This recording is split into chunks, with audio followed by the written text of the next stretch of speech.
ನಮಸ್ತೆ ಸ್ನೇಹಿತರೆ, ಎಲ್ಲರಿಗೂ ಆದ್ಯ ಕೆರಿಯರ್ ಅಕಾಡೆಮಿ ಹೊಸಕೋಟೆ ಯೂಟ್ಯೂಬ್ ಚಾನಲ್ಗೆ ಸ್ವಾಗತ. ಒಂದು ವಿಡಿಯೋನ ಫಸ್ಟ್ ಟೈಮ್ ನೋಡ್ತಾ ಇದ್ರೆ ತಾವು ದಯವಿಟ್ಟು ವಿಡಿಯೋಗೊಂದು ಲೈಕ್ ಕೊಡಿ, ಶೇರ್ ಮಾಡಿ ಮತ್ತು ಸಬ್ಸ್ಕ್ರೈಬ್ ಮಾಡ್ಕೊಳ್ಳಿ ಸ್ನೇಹಿತರೆ. ಇನ್ನೂ ಹೆಚ್ಚಿನ ಮಾಹಿತಿಗಾಗಿ ನೀವು ನಂಬರ್ಗೆ ಕರೆ ಮಾಡ್ಬೋದು ಅಥವಾ ಮೆಸೇಜ್ ಕೂಡ ಮಾಡ್ಬೋದು ಸ್ನೇಹಿತರೆ. ನಮ್ಮಲ್ಲಿ ನಮ್ಮ ಒಂದು ಚಾನಲ್ನಲ್ಲಿ ನಿಮಗೆ ಕರೆಂಟ್ ಅಫೇರ್ಸ್ನ ಒಂದು ಪ್ಲೇಲಿಸ್ಟ್ ಸಿಗುತ್ತೆ, ಮೆಂಟಲ್ ಎಬಿಲಿಟಿ ಅನ್ನೋ ಸೀರೀಸ್ ಸಿಗುತ್ತೆ, ಮತ್ತು ಸೋಷಿಯಲ್ ಸೈನ್ಸ್ನ ಒಂದು ಕಂಪ್ಲೀಟ್ ಸೀರೀಸು ಸಿಗುತ್ತೆ, ಮತ್ತು ಇಂಡಿಯನ್ ಕಾನ್ಸ್ಟಿಟ್ಯೂಷನ್ನ ಕನ್ನಡದಲ್ಲೇ ಮಾಡಿರ್ತಕ್ಕಂಥ ಒಂದು ಕಂಪ್ಲೀಟ್ ಸೀರೀಸ್ ಕೂಡ ಒಂದು ಪ್ಲೇಲಿಸ್ಟಲ್ಲಿ ಸಿಗುತ್ತೆ. ಮತ್ತು ಕಾಮರ್ಸಲ್ಲಿ ಅಕೌಂಟೆನ್ಸಿ ಮತ್ತು ಬಿಸ್ನೆಸ್ ಸ್ಟಡೀಸ್ ಕೂಡ ನಿಮಗೆ ಈ ಒಂದು ಪ್ಲೇಲಿಸ್ಟಲ್ಲಿ ಸಿಗುತ್ತೆ ಸ್ನೇಹಿತರೆ. ಬನ್ನಿ, ಹೆಚ್ಚು ತಡ ಮಾಡಿದೆ ವಿಡಿಯೋ ಡೈರೆಕ್ಟಾಗಿ ಕಂಟೆಂಟ್ಗೆ ಹೊರಟೋಗೋಣ ಸ್ನೇಹಿತರೆ.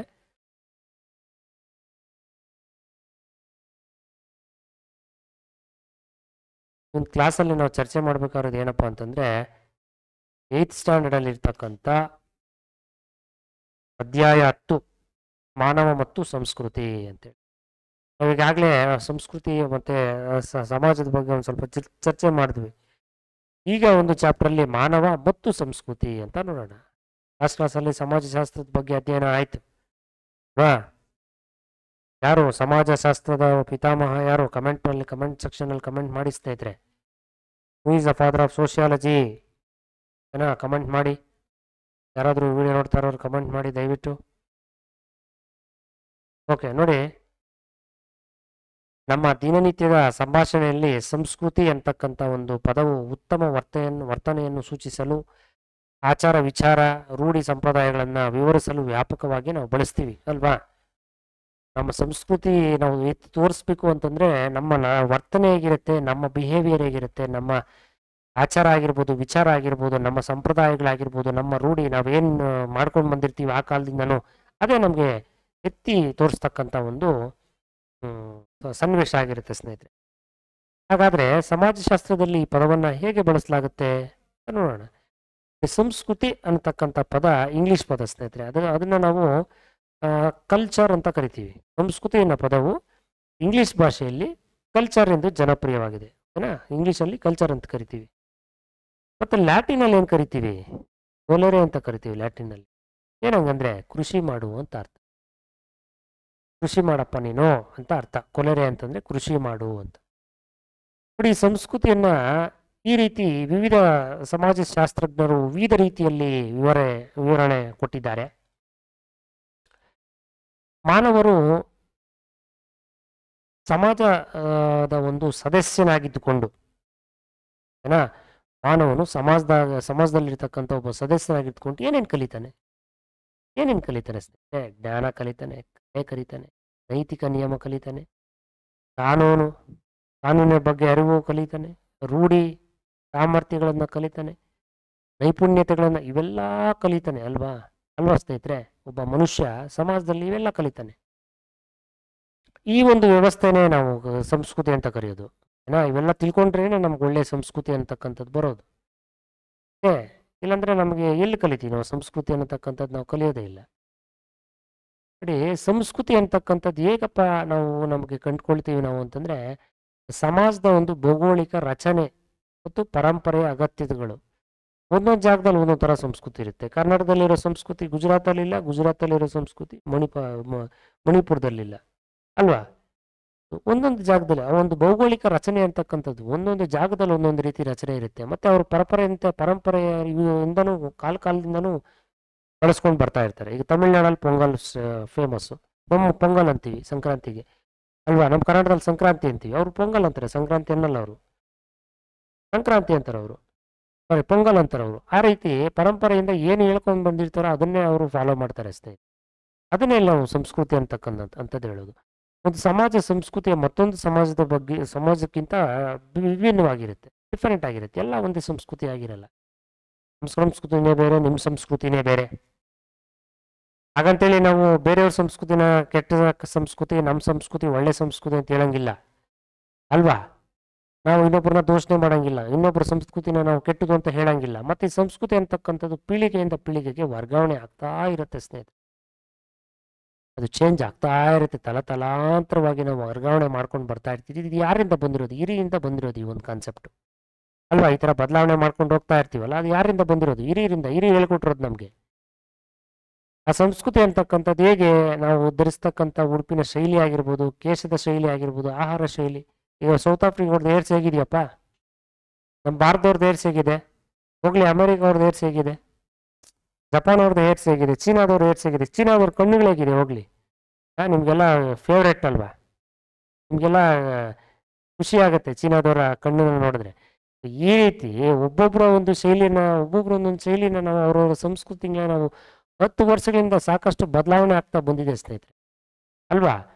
ನಾವು ಬೆಂಗಳೂರಲ್ಲಿ ಹೋಗ್ತಾ ಇರ್ತೀವಿ, ಸಾಂಸ್ಕೃತಿಕ ವೈವಿಧ್ಯ ನೋಡೋದಾದ್ರೆ ಬೆಂಗಳೂರಲ್ಲಿ ಹೋಗ್ತಾ ಇರ್ತೀವಿ.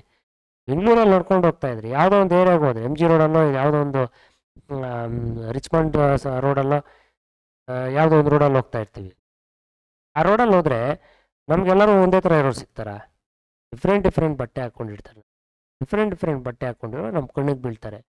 ಡಿಫ್ರೆಂಟ್ ಲ್ಯಾಂಗ್ವೇಜ್ ಮಾತಾಡ್ತಾರೆ. ಅವ್ರು ಹೋಗ್ತಾ ಇರ್ತೀವಿ. ಈಗ ಅಂಗಡಿಯಲ್ಲಿ ಕುತ್ಕೊಂಡಿದ್ರೆ ಅಂಗಡಿಗೆ ಡಿಫ್ರೆಂಟ್ ಲ್ಯಾಂಗ್ವೇಜ್ ಅವ್ರು ಬರ್ತಾರೆ. ಹಿಂದಿಯವ್ರು ಬರ್ತಾರೆ, ತೆಲುಗು ಅವ್ರು ಬರ್ತಾರೆ, ತಮಿಳ್ನವ್ರು ಬರ್ತಾರೆ, ಕನ್ನಡದವ್ರು ಬರ್ತಾರೆ, ಅಲ್ವಾ? ಮಲಯಾಳವರ್ಸ್ ಬರ್ತಾರೆ. ಸೊ ಈ ಥರ ಡಿಫ್ರೆಂಟ್ ಲ್ಯಾಂಗ್ವೇಜಸ್ ಇದನ್ನೇ ನಾವು ಸಂಸ್ಕೃತಿ ಅಂತ. ಇದಕ್ಕೆ ನಾವು ಭಾರತವನ್ನು ಏನಂತ ಕರಿತೀವಿ ಅಂತಂದರೆ, ವಿವಿಧ ಭಾಷೆಗಳಲ್ಲಿರ್ತಕ್ಕಂಥ ಜನ ನಮ್ಮ ಭಾರತ ದೇಶದಲ್ಲಿ ಇರೋದ್ರಿಂದ ನಮ್ಮ ಭಾರತ ಅದಕ್ಕೆ ಹೇಳೋದು ನಾವು ವೈವಿಧ್ಯಮಯ ಅಂತ ಕರಿತೀವಿ ನಾವು. ನಮ್ಮ ಭಾರತದ ಒಂದು ಸಂಸ್ಕೃತಿನ ಏನಂತ ಕರಿತೀವಿ? ವೈವಿಧ್ಯಮಯ ಸಂಸ್ಕೃತಿ ಅಂತ ಕರಿತೀವಿ. ವಿವಿಧತೆಯಲ್ಲಿ ಏಕತೆ ಅಂತ ಕೂಡ ಕರಿತೀವಿ ನಾವು. ವಿವಿಧತೆಯಲ್ಲಿ ಏಕತೆ ಅಂತ ಕೂಡ ಕರಿತೀವಿ. ಯಾಕಂದ್ರೆ ಒಂದೇ ರೀತಿ ಜನ ಇಲ್ಲ, ಇಲ್ಲಿ ವೆರೈಟಿ ಪೀಪಲ್ಸ್ ಇದ್ದಾರೆ, ವೆರೈಟಿ ಕಲ್ಚರ್ಸ್ ಇದೆ, ಡಿಫ್ರೆಂಟ್ ಕಲ್ಚರ್ಸು. ಓಕೆನಾ? ಮತ್ತೆ ಈಗ ಈ ಒಂದು ರೀಸೆಂಟಾಗಿ ಏನಾಗ್ತಾ ಇದೆ ಅಂತಂದ್ರೆ, ಕಲ್ಚರ್ಸ್ನ ಇನ್ನೊಂದು ಕಲ್ಚರು ಪ್ರಭಾವಿಸುವುದಾಗಿದೆ. ಅಂದ್ರೆ ಕೋರ್ಸ್ ಕೂಡ ಮಾಡ್ತಾ ಇದ್ದಾರೆ, ಚೇಂಜ್ ಆಗೋದು ಒಂದು ಈ ಸನ್ನಿವೇಶ ಕೂಡ ಬರ್ತಾ ಇದೆ.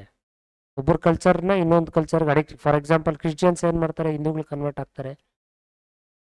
ಹಿಂದೂಗಳು ಏನು ಮಾಡ್ತಾರೆ, ಕ್ರಿಶ್ಚಿಯನ್ಸ್ ಕನ್ವರ್ಟ್ ಆಗ್ತಾರೆ. ಹಿಂದೂಗಳು ಮುಸ್ಲಿಮ್ಸ್ ಕನ್ವರ್ಟ್ ಆಗ್ತಾರೆ, ಮುಸ್ಲಿಮ್ಸ್ ಹಿಂದೂ ಕನ್ವರ್ಟ್ ಆಗ್ತಾರೆ. ಈ ರೀತಿ ಬೇರೆ ಫಾರಿನರ್ಸ್ ಎಲ್ಲ ಏನಾಗ್ತಾ ಇದ್ದಾರೆ, ಈಗ ಫಾರಿನರ್ಸ್ ಎಲ್ಲನೂ ನಮ್ಗೆ ಇಂಡಿಯಾ ಕಲ್ಚರ್ ಬೇಕು ಅಂತ ಇಂಡಿಯನ್ ಕಲ್ಚರ್ನೇ ಫಾಲೋ ಮಾಡ್ತಾ ಇದ್ದಾರೆ. ನೋಡಿ, ಇದನ್ನೇ ನಾವು ಪ್ರಭಾವಿಸುವುದು, ಗಾಢವಾಗಿ ಪ್ರಭಾವಿಸುವುದು ಕಂಡು ಬರ್ತಾ ಇದೆ. ಈಗ ತಮಿಳ್ನಾಡಲ್ಲಿ ಹೋಗಿ ನೀವು ಎಷ್ಟೊಂದು ಜನ ಫಾರಿನರ್ಸ್ ಇದ್ದಾರೆ, ಕೇರಳದಲ್ಲೂ ಫಾರಿನರ್ಸ್ ಇದ್ದಾರೆ. ಈ ರೀತಿ ಬದಲಾವಣೆ ಆಗ್ತಕ್ಕಂಥದ್ದು ನಡೀತಾ ಇದೆ. ನಾವು ಹಾಗೆ ನೋಡಿದಾಗ ಹಿಂಗೆ ನಮ್ಮ ಹೆಣ್ಮಕ್ಳು ಏನು ಮಾಡ್ತಾರೆ, ಚೂಡಿದಾರ್ ಅಂತಕ್ಕಂಥದ್ದು ಇದು ಒಂದು ವಾಯುವ್ಯ ಭಾರತದಿಂದ ಬಂದಂಥ ಉಡುಪು, ವಾಯುವ್ಯ ಭಾರತದಿಂದ ಬಂದಿತ್ತಂತ ಉಡುಪು ಇದು ಚೂಡಿದಾರು. ಮತ್ತು ಗಂಡಸರು ನಾವು ಧರಿಸ್ತಕ್ಕಂಥ ಒಂದು ಪ್ಯಾಂಟ್ ಆಗಿರ್ಬೋದು, ಶರ್ಟ್ ಆಗಿರ್ಬೋದು, ಇವೆಲ್ಲ ಇಂಗ್ಲೀಷವರು ನಮಗೆ ಕಲ್ಸ್ಕೊಟ್ಟಿರೋದು ಪ್ಯಾಂಟು ಶರ್ಟು. ನೋಡಿ, ಈ ಥರ ನಮ್ಮ ಭಾರತದಲ್ಲಿ ಬುಡಕಟ್ಟುಗಳಾಗಿರ್ಬೋದು, ಸಾವಿರಾರು ಜಾತಿಗಳಾಗಿರ್ಬೋದು, ಹಲವಾರು ಜನಾಂಗದವರಾಗಿರ್ಬೋದು, ನೂರಾರು ಭಾಷೆಗಳು, ಇದನ್ನೆಲ್ಲ ನಾವೇನಂತ ಕರಿತೀವಿ? ವೈವಿಧ್ಯವಾದ ಸಂಸ್ಕೃತಿ ಅಂತಕ್ಕಂಥ ನಮ್ಮ ಭಾರತದಲ್ಲಿರ್ತಕ್ಕಂಥ ವಿವಿಧತೆಯಲ್ಲಿ ಏಕತೆ ಅಂತಕ್ಕಂಥದ್ದು ನಮ್ಮ ಭಾರತದಲ್ಲಿರೋದು. ನಮ್ಮ ಭಾರತದಲ್ಲಿರೋದೇ ವಿವಿಧತೆಯಲ್ಲಿ ಏಕತೆ. ಅವೆಲ್ಲ ಒಂದೇ ಅಂತಕ್ಕಂಥದ್ದು. ಎಷ್ಟೊಂದು ಕ್ಯಾಟಗರೀಸ್ ಜನ ಇದ್ರೂ, ಎಷ್ಟೊಂದು ಡಿಫ್ರೆಂಟ್ ಕ್ಯಾಟಗರಿ ಜನ ಇದ್ರೂ ಕೂಡ ನಾವೆಲ್ಲ ಒಂದೇ ಅಂತಕ್ಕಂಥದ್ದು. ಅದನ್ನೇ ನಾವು ವಿವಿಧತೆಯಲ್ಲಿ ಏಕತೆ ಅಂತ ಹೇಳೋದು. ಆಚಾರ ವಿಚಾರಗಳನ್ನು ನೋಡಿದ್ರೆ ಸಂಸ್ಕೃತಿ ಅಂಶಗಳ ಅಂತಂದರೆ ಏನು ನೋಡಿ, ನಂಬಿಕೆಗಳಾಗಿರ್ಬೋದು, ಮೌಲ್ಯ ಆಗಿರ್ಬೋದು, ನಿಯಮ ಆಗಿರ್ಬೋದು, ಲೋಕರೂಢಿ ಆಗಿರ್ಬೋದು, ನೈತಿಕ ಅಂಶ, ಇವೆಲ್ಲ ಕೂಡ ಸಂಸ್ಕೃತಿಯ ಅಂಶಗಳು ಅಂತ ಹೇಳ್ತೀವಿ ಸ್ನೇಹಿತರೆ. ಏನಾ? ನಾವು ಸರಳವಾಗಿ ಇವನ್ನ ಆಚಾರ ವಿಚಾರ ಅಂತಲೂ ಕೂಡ ಹೇಳ್ಬೋದು, ಆಚಾರ ವಿಚಾರಗಳು ಅಂತ ಕೂಡ ಹೇಳ್ಬೋದು.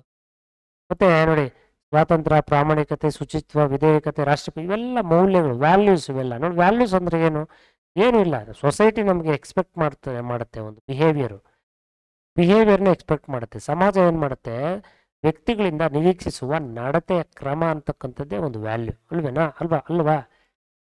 ಅಲ್ವಾ? ಒಂದು ವ್ಯಾಲ್ಯೂನ ಎಕ್ಸ್ಪೆಕ್ಟ್ ಮಾಡತಕ್ಕಂಥದ್ದು ಅಂತಂದ್ರೆ ಏನು, ನಿರೀಕ್ಷಣೆ ಮಾಡ್ತೀವಿ. ಇವ್ರು ಯಾವ ಥರ ನಮ್ಮನ್ನು ಮಾತಾಡಿಸ್ತಾರೆ, ಯಾವ ಥರ ಮರ್ಯಾದೆ ಕೊಡ್ತಾರೆ, ಯಾವ ಥರ ನಮ್ಮನ್ನು ಚೆನ್ನಾಗಿ ಮಾತನಾಡ್ತಾರೆ ನಮ್ಮ ಹತ್ರ. ಈ ರೀತಿ ಸಂಸ್ಕೃತದಲ್ಲಿ ಕೂಡ ಒಳ್ಳೆಯದು ಕೆಟ್ಟದ್ದು ಅಂತಕ್ಕಂಥದ್ದು ಯಾವ ಸಂಸ್ಕೃತಿ ಒಳ್ಳೆಯದು, ಯಾವ ಸಂಸ್ಕೃತಿ ಕೆಟ್ಟದ್ದು ಅಂತ ಜಡ್ಜ್ ಮಾಡೋದಕ್ಕೂ ಕೂಡ ಒಂದು ವ್ಯಾಲ್ಯೂ ಸಹಾಯ ಮಾಡುತ್ತೆ ಸ್ನೇಹಿತರೆ. ಮತ್ತೆ ನಿಯಮಗಳಿಗೆ ಪೂರಕವಾಗಿ ಲೋಕರೂಢಿಗಳು, ನೈತಿಕ ಒಂದು ನಿಯಮಗಳು ಇರ್ತವೆ. ಓಕೆನಾ? ಲೋಕರೂಢಿಗಳು ಅಂತಂದ್ರೆ ಏನು ಹೇಳಿ, ನಾವು ಡೈಲಿ ರೆಗ್ಯುಲರ್ ಆಗಿ ಏನೇನು ಆಕ್ಟಿವಿಟೀಸ್ ಮಾಡ್ತೀವಿ, ಪದೇ ಮಾಡ್ತಾನೆ ಇರ್ತೀವಲ್ಲ. ಏನು ಪದೇ ಮಾಡೋದು? ಊಟ ಮಾಡೋದಾಗ್ಲಿ, ನಿದ್ದೆ ಮಾಡೋದಾಗ್ಲಿ, ಇನ್ನೊಬ್ರಿಗೆ ವಿಶ್ ಮಾಡೋದಾಗ್ಲಿ, ಇಲ್ಲ ಬೇರೆಯವ್ರನ್ನ ಚೆನ್ನಾಗಿ ಮಾತಾಡಿಸೋದಾಗ್ಲಿ, ಬೆಳಗ್ಗೆ ಎದ್ದು ಹಾಲು ತರೋದಾಗ್ಲಿ, ಇವೆಲ್ಲ ಲೋಕರೂಢಿ ಸ್ನೇಹಿತರೆ, ಅಲ್ವಾ? ಬೆಳಗ್ಗೆ ಹಾಲು ತರೋದಾಗ್ಲಿ, ರೇಷನ್ ತರೋದಾಗ್ಲಿ, ನೀರು ತರೋದಾಗ್ಲಿ, ಇವೆಲ್ಲ ಲೋಕರೂಢಿ. ಡೈಲಿ ಅದೇ ಕೆಲಸ ಮಾಡ್ತಾ ಇರ್ತೀವಿ. ಪದೇ ಮಾಡಿ ನಮ್ಗೆ ರೂಢಿ ಆಗೋಗಿ ಎಲ್ಲ ಕೆಲಸ ಕೂಡ ಪರ್ಫೆಕ್ಟ್ ಆಗಿ ಹೋಗಿರುತ್ತೆ ಸ್ನೇಹಿತರೆ. ಅದನ್ನೇ ನಾವು ಲೋಕರೂಢಿಗಳು ಅಂತ ಹೇಳೋದು. ನೋಡಿ, ಒಂದು ಅಕಸ್ಮಾತ್ ನೀವು ಊಟ ಮಾಡುವಾಗ ಶಾಲೆಯಲ್ಲಿ ಕುತ್ಕೊಳ್ಳುವಾಗ ಹೇಗೆ ಊಟ ಮಾಡಬೇಕು ಅಥವಾ ಹೇಗೆ ಕುತ್ಕೊಳ್ಬೇಕು ಅಂತೇಳಿ ನಿಮ್ಮನ್ನು ನೀವು ಪ್ರಶ್ನೆ ಕೇಳ್ಕೊತೀರಾ? ಇಲ್ಲ. ಯಾಕೆ ಹೇಳಿ? ನಿಮ್ಗೆ ಅದು ರೂಢಿ ಆಗೋಗಿರುತ್ತೆ ಯಾವ ಥರ ಊಟ ಮಾಡಬೇಕು, ಯಾವ ಥರ ಕುತ್ಕೋಬೇಕು ಅಂತ. ಅದನ್ನೇ ನಾವು ಲೋಕರೂಢಿ ಅಂತ ಹೇಳೋದು ಅಲ್ವಾ? ಲೋಕರೂಢಿ ಅಂತಂದರೆ ನಮ್ಗೆ ದಿನೇ ದಿನೇ ನಾವು ಮಾಡಿ ಮಾಡಿ ಮಾಡಿ ನಮಗೆ ರೂಢಿ ಆಗೋಗಿರುತ್ತೆ ಒಂದು ಕೆಲಸ. ದಿನೇ ದಿನೇ ಮಾಡಿ ಆ ಕೆಲಸ ರೂಢಿ ಆಗೋಗಿದ್ದಾಗ ನಮಗೆ ಯಾರು ಹೇಳ್ಕೊಡೋ ಅವಶ್ಯಕತೆನೇ ಇರಲ್ಲ ನಮಗೆ. ಓಕೆನಾ? ಇಷ್ಟು ಈ ಒಂದು ಕ್ಲಾಸಲ್ಲಿ ಸ್ನೇಹಿತರೆ. ಫಿಲ್ ಇನ್ ದ ಬ್ಲಾಂಕ್ಸ್ ನೋಡೋಣ. ನೋಡಿ, ಸಂಸ್ಕೃತ ಅಂತಂದರೆ ಏನಪ್ಪ? ಕೃಷಿ ಮಾಡು ಅಲ್ವಾ? ಸಂಸ್ಕೃತಿ ಅಂತಂದರೆ ಕೃಷಿ ಮಾಡು. ಮಾಡ್ರಿ ಎಲ್ಲ ಕೃಷಿ, ಮನೆ ಹತ್ರ ತೋಟ ಇದ್ರೆ. ಲೋಕರೂಢಿಗಳೆಂದರೆ ನಾವು ದಿನನಿತ್ಯದ ಜೀವನದಲ್ಲಿ ಮತ್ತೆ ಮತ್ತೆ ತೊಡಗಿಸ್ಕೊಳ್ಳೋದಲ್ವಾ?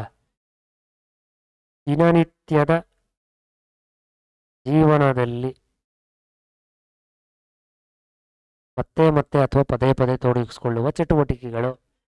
ಭಾರತದಲ್ಲಿ ಡ್ಯಾಶ್ ಎಲ್ಲಿ? ವಿವಿಧತೆಯಲ್ಲಿ ಸ್ನೇಹಿತರೆ. ವಿವಿಧತೆಯಲ್ಲಿ ಏಕತೆ ಅಲ್ವಾ? ವಿವಿಧತೆಯಲ್ಲಿ ಏಕತೆ. ಓಕೆ, ಇವು ಮೂರು ಫಿಲ್ ಇನ್ ದ ಬ್ಲಾಂಕ್ಸ್ ಆಗಿರುತ್ತೆ ಸ್ನೇಹಿತರೆ.